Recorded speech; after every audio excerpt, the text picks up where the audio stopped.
주님께서 여러분과 함께 요한이 전한 거룩한 복음입니다. 주님 영광 받으소서. 그때 예루살렘에서는 성전 봉헌 축제가 벌어지고 있었다. 때는 겨울이었다. 예수님께서는 성전 안에 있는 솔로몬 주랑을 거닐고 계셨는데 유다인들이 그분을 둘러싸고 말하였다. 당신은 언제까지 우리 속을 태울 작정이요? 당신이 메시아라면 분명히 말해주시오. 그러자 예수님께서 그들에게 대답하셨다. 내가 이미 말하였는데도 너희는 믿지 않는다. 내가 내 아버지의 이름으로 하는 일들이 나를 증언한다. 그러나 너희는 믿지 않는다. 너희가 내 양이 아니기 때문이다. 내 양들은 내 목소리를 알아듣는다. 나는 그들을 알고 그들은 나를 따른다. 나는 그들에게 영원한 생명을 준다. 그리하여 그들은 영원토록 멸망하지 않을 것이고 또 아무도 그들을 내 손에서 빼앗아가지 못할 것이다. 그들을 나에게 주신 내 아버지께서는 누구보다도 위대하시여 아무도 그들을 내 아버지의 손에서 빼앗아 갈 수 없다. 아버지와 나는 하나다. 주님의 말씀입니다.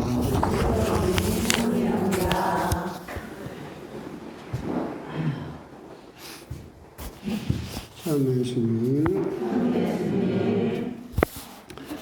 9월 4주간 화요일 미사입니다.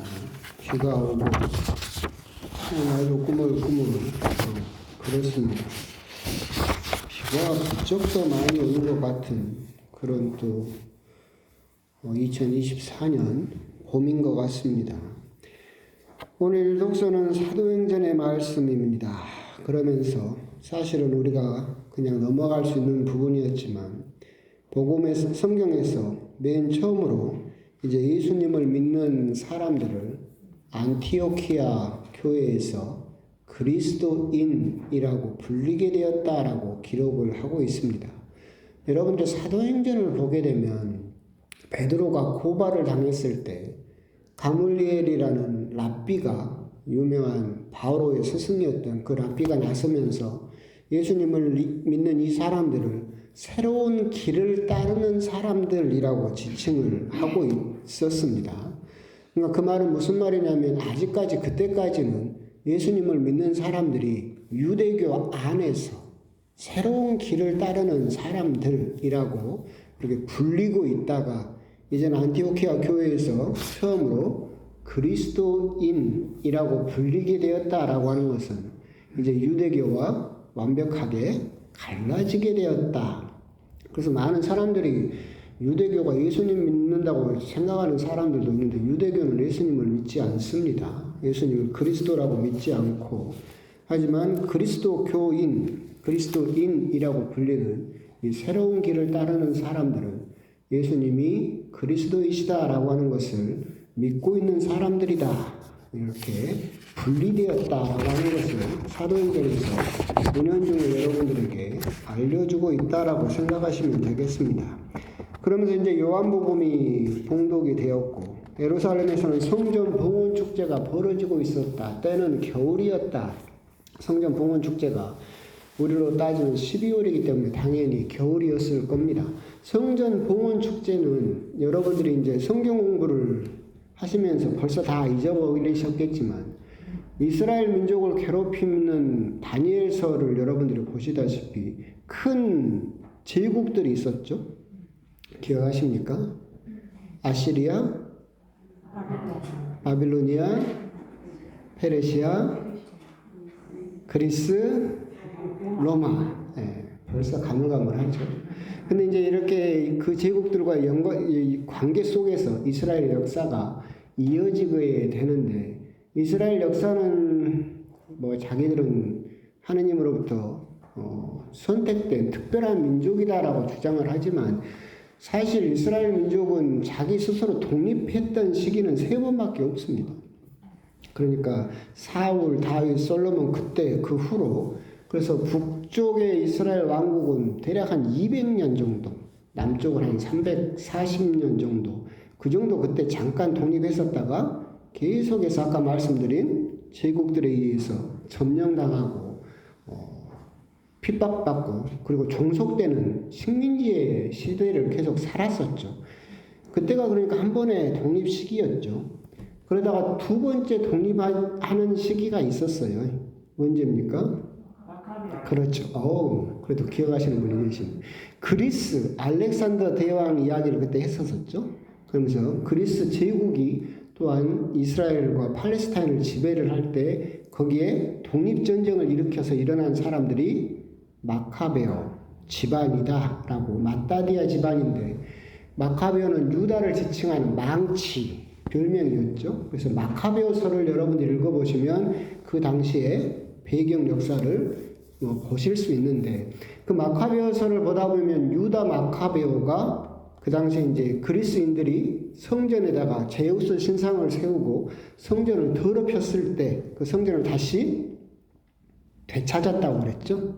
그게 한옥가 성전 봉헌 축제 축일입니다. 그래서 그걸 그때 성경 공부할 때도 지금도 전해지는 것처럼 왜 팔부 축제로 지내는지도 설명을 드렸었죠. 기름이 하루분이 있었지만 그 촛대를 불을 밝히니까 8일 동안 그 불이 꺼지지 않고 촛불이 꺼지지 않고 있었다. 그래서 한옥가 즉 성전 봉헌 축제는 8일 동안 이렇게 되고, 지금도 우리도 성탄이나 부활도 팔부 축제로 8일 동안 지내는 이유도 그 영향이 있다. 결국 그래서 마카베오서에서 여러분들이 보셨으면 성전 봉헌 축제가 무슨 의미인지 아시겠죠? 그래서 구약과 신약이 연결되어 있다는 부분은 이런 부분이에요. 그래서 오늘 그런 성전 봉헌 축제가 배경입니다. 근데 여러분들이 곰곰이 생각을 해보시면 성전 봉헌 축제는 이스라엘 민족에게는 무슨 의미가 있느냐면 독립을 다시 쟁취한 일이죠. 그렇죠? 다윗 솔로몬 그때 200년, 300년 잠깐 독립했었다가 그 후로 수백 년 동안 다른 민족의 지배를 받다가 이제 다시 독립을 쟁취한 날. 그날이 성전 봉헌 축제일이죠. 그럼 여러분들이 생각해 보시면 그때 이스라엘 민족의 독립의지가 활활 타오르겠죠. 다시 그 뒤로 이제 로마에게 지배를 받고 있는 시대예요. 지금 복음은 로마에게 다시 또 지배를 받고 있고 식민지 지배를 받고 있는데, 옛날에 우리 조상들이 마카베오서를 보면 그때 그리스 제국을 물리치고 독립을 쟁취했었던 날이 바로 오늘 그날이에요. 그러니까 우리가 말하면 독립기념일 같은 날이겠죠. 그러니까 이스라엘 사람들 얼마나 독립에 대한 그런 민족의식이 고취되고 있는 상황이죠. 그 배경에서 유대인들이 예수님에게 물어봅니다. 당신은 언제까지 우리 속을 태울 작정이요? 당신이 메시아라면 분명히 말해주시오. 이게 무슨 말이겠습니까? 건드리기만 하면 폭발합니다. 그죠? 지금 그날은 그 민족들이 독립해서 축제를 지내고 있는 날이었고, 사실은 로마 제국도 굉장히 긴장하는 날이에요. 그날 누가 이렇게 이렇게 우리말로 대한독립 만세라도 부르면 모든 이스라엘 민족이 다 들고 일어나는 정말 초긴장 상태죠. 그래서 역사 기록을 보면 이날 로마 제국에서는 이렇게 스파이들을 보내가지고 그렇게 시민들을 자극하는 사람이 있으면 의술관대로 끌고 가서 죽였어요. 아예 독립 말을 못하도록. 그러니까 이제 그런데 예수님에게 물어보는 거죠. 당신이 메시아라면 분명히 말해주시오. 근데 예수님이 거기서 내가 메시아다 그랬으면 어땠을 것 같아요? 난리가 나는 거죠. 이제 독립운동이 불붙고 또다시 마카베오 시대와 같은 그런 시대가 벌어지는 그런 상황이죠.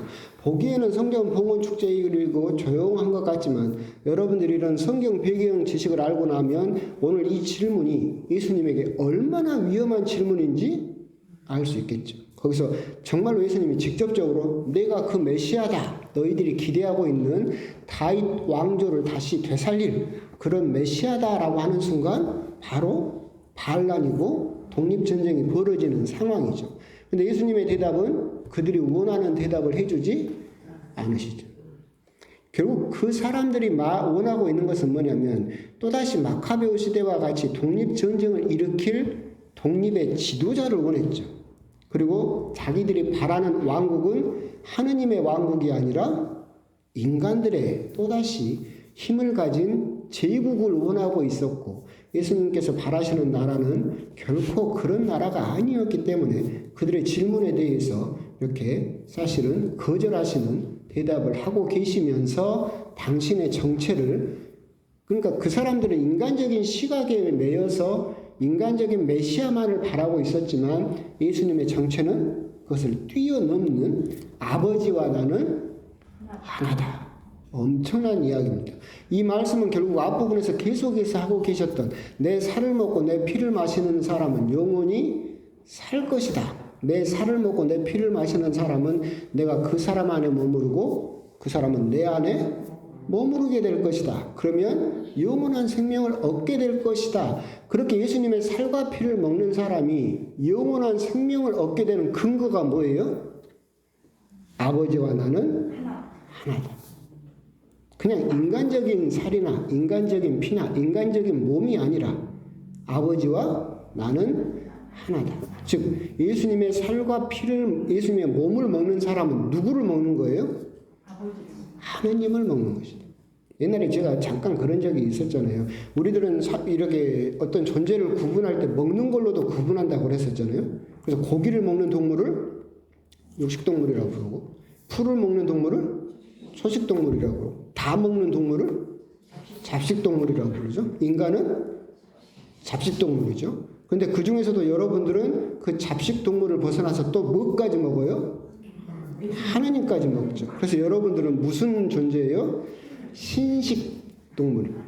신을 먹어버려요. 그렇기 때문에 여러분들은 신이 되어가고 있는 사람이고 영원한 생명을 얻게 되는 사람이다. 그렇게 예수님의 몸을 받아 모셔서 우리가 신이 될 수 있는 근거, 계속해서 앞부분에서 예수님께서 하셨던 말씀의 가장 결정적인 근거는 뭐냐면 아버지와 나는 하나다라고 하는 것이 예수님께서 그 사람들이 인간적인 왕국, 그냥 인간적인 생명, 이 지상에서의 생명만을 바라고 질문을 할 때 예수님은 결국 영원한 생명을 이야기하고 계신다라고 하는 것. 그래서 오늘 복음의 가장 큰 핵심은 이 건드리면 폭발할 것만 같은 성전 봉헌축제 기간에서 당신은 아버지와 하나이며 당신을 먹는 사람은 영원히 살게 될 것이다 라고 하는 지상에서의 생명이 아니라 영원한 생명을 이야기하고 계시는 그런 중요한 국면의 말씀을 하고 계신다라고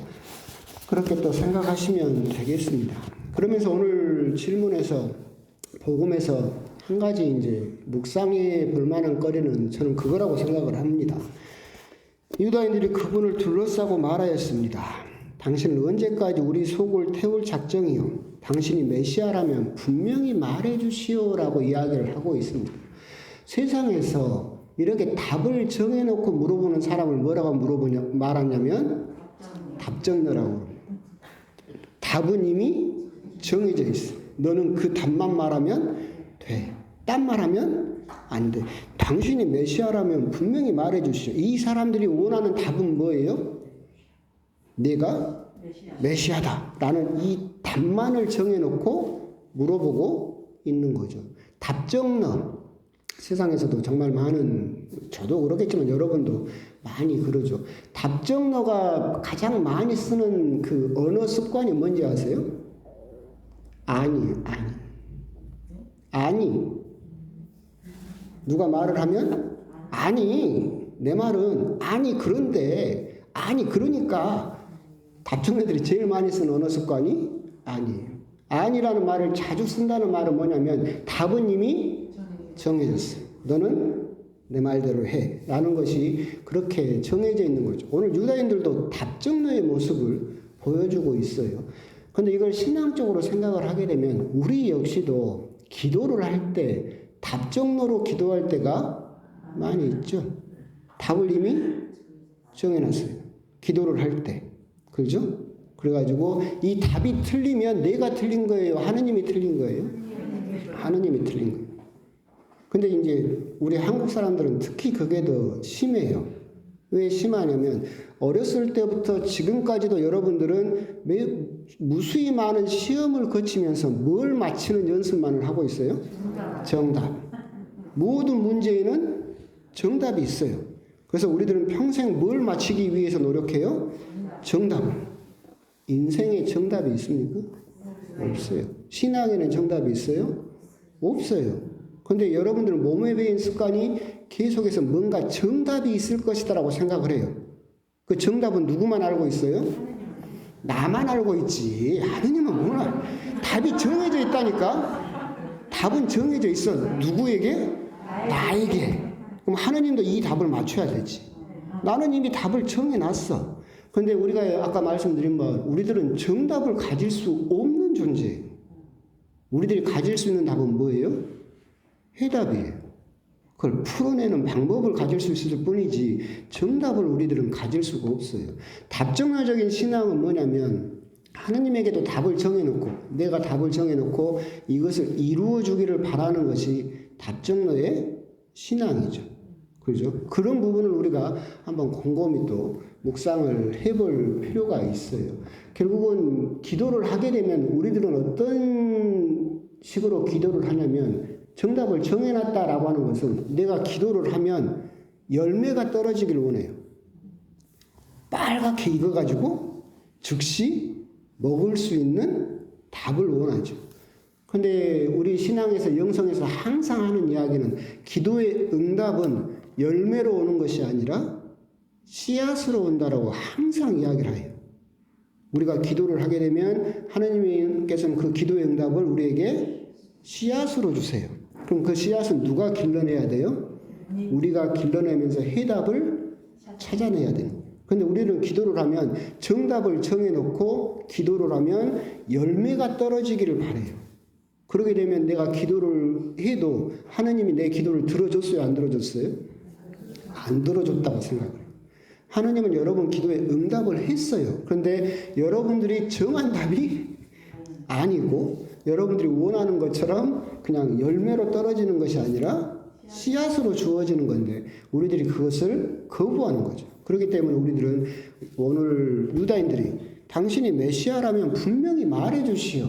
답은 이미 정해졌어. 그러니까 너는 그 답을 해야 돼. 하면 돼. 그럼 만사 문제가 해결된다고 생각을 하겠지만 우리 신앙 역시도 그렇게 덤벼드는 경우가 참 많이 있다. 그런데 이걸 보여주는 극단적인 사람이 한 명이 있어요. 여러분들이 창세기를 보게 되면 아브람 이야기가 나옵니다. 그러면서 아브람의 여러 이야기가 있지만 하나님께서 소돔과 고모라를 멸망시키기로 마음을 먹었어요.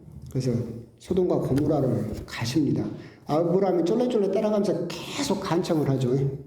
하나님, 저기 착한 사람이 50명만 있어도 멸망시키실랍니까? 안 하겠다. 제가 벌레같이 미쳐나지만 45명? 안 하겠다. 40명? 30명? 20명? 10명까지 줄이죠. 계속 간청을 해서 10명까지 줄여놔요. 그런데 어떻게 됐어요? 소돔과 고모라는 멸망을 피하지 못하고 멸망했어요. 근데 여러분들이 그 뒤에 구절을 보면 무슨 말이 있느냐면 그 날이 닥쳤을 때 아브라함이 그 자리를 가요. 창세기 그 부분이 있어요. 그래서 연기가 피로 오르면서 멸망당한 광경을 아브라함이 봐요. 그때 성경은 뭐라고 기록했냐면 아브라함은 아무 말도 하지 않았다라고 되어 있어요. 아브라함은 하느님에게 계속 간청했어요. 50명, 45명, 40명, 30명, 20명, 10명. 아브라함은 답을 정해놨죠. 답은 뭐예요? 멸망시키지 마세요. 살려주세요. 라고 아브라함은 답을 정해놨어요. 자기는. 그렇게 기도를 했죠. 근데 결과는 뭐였어요? 안 들어줬어요. 근데 그 앞에서 아브라함은 뭐라고 대답을 했어요? 아무 말도 하지 않았어요. 답은 내가 정해놓을 수 있어요. 근데 그 기도의 응답은 누가 결정해요? 하느님이 결정을 해요. 그럼 하느님이 결정하신 그 결과에 대해서 우리들은 받아들이는 거죠. 우리들이 답을 정하지 않을 수는 없어요. 우리가 기도를 하는데, 자, 하느님, 1번 답, 2번 답, 3번 답, 4번 답, 서울대, 연대, 고대, 해가지고, 자, 7개 중에서 한 가지만 들어주세요. 그러면 답을 안 정한 건가요? 정한 거긴 하겠지. 근데 그런 것도 없으면 우리가 기도를 하겠어요? 안 하겠어요? 안 하지. 아이, 기도해도 지가 알아서 잘 가겠지. 서울대를 가든 정대를 가든 지가 알아서. 그러면 우리가 기도할 일이 없죠. 우리들은 기도를 할 때 대부분 답을 정하고 기도를 하게 되어 있어요. 중요한 건 뭐예요? 그 기도를 하느님이 어떤 방법으로 응답을 하시든지 거기에 대해서 너는 받아들일 준비가 되어 있느냐. 오늘 복음의 유다인들도 답을 정해놓고 덤벼들었죠. 당신이 메시아라면 분명히 말해주시오. 이 유다인들도 답을 정해놨어요. 열망이 있으니까, 바라는 것이 있으니까. 근데 예수님의 대답이 당신이 자기들이 원하는 답과 달랐어요. 그래서 어떻게 했어요? 받아들였어요? 예수님을 죽였죠. 아브라함의 그 모습과 오늘 유다인들의 그 모습을 한번 곰곰이 비교를 해볼 필요가 있어요. 우리가 기도를 할 때 답정너라고 쉽게 말하지만 우리 기도는 답이 없으면 기도를 할 리도 없어요. 우리도 곰곰이 보면 답을 정해놓고 기도를 하죠. 건강을 주십시오. 시험 합격하게 해주십시오. 이렇게 또 우리들은 원하는 답이 있기 때문에 기도를 해요. 아브라함처럼 간절하게 기도를 하죠.